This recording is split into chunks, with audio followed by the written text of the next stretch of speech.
ও মা বলছি খেতে দাও। ও আচ্ছা, এই যে ভাত তো বাড়ছো। আগুন আগুন ভাত দেখো মাত্র নামিয়েছি একদম। আগুন আগুন দেখেছো? হ্যাঁ, তো আর কি আছে মা? তার সাথে পড়ে গেল তো ভেন্ডি সেদ্ধ। আচ্ছা। ভেন্ডি সেদ্ধ খুব ভালো খাও। হ্যাঁ। তার জন্য একটু ভেন্ডি সেদ্ধ দিয়েছি। ও আচ্ছা। একটা আস্তা ডিম আছে, একটু আজকে একটা ডিম দেবো স্পেশালি। ও আচ্ছা, ডিমও আছে বাবা, অনেক কিছু আছে। আর কি আছে তার সাথে? তার সাথে কাল আজকে শাকটা বেঁচেছিলাম যে, হ্যাঁ। শাকটা বাড়িতে উঠিয়েছিলাম, হ্যাঁ। সেই শাক ভাজা। ও বাবা, দেখতে পাচ্ছেন বাড়ির শাকের ভাজা, আহা দারুন। শাকটা ভাজা। তো এতেই শেষ? না না, আরো আছে, দাঁড়াও। তো চলো। আসো। হ্যাঁ, তো আর কি আছে বলো। দেখো কি এটা, কি মা?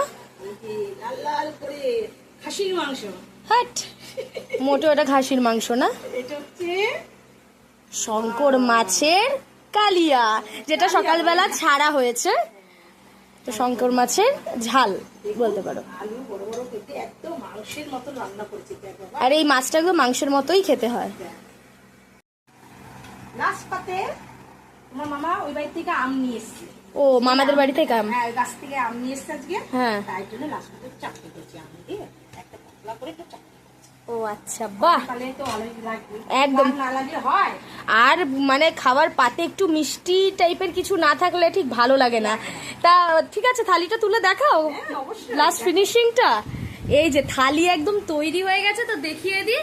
গরম গরম ভাত, ভেন্ডি সিদ্ধ, শাক ভাজা, শঙ্কর মাছের ঝাল, একটা ডিম আছে, আবার ডিমও আছে, আর তার সাথে শেষ পাতে আমের চাটনি। তা ঠিক আছে, আজকে থালিটা কেমন লাগলো অবশ্যই সেটা কিন্তু কমেন্টে জানাতে ভুলবেন না। যেটুকুই, টাটা।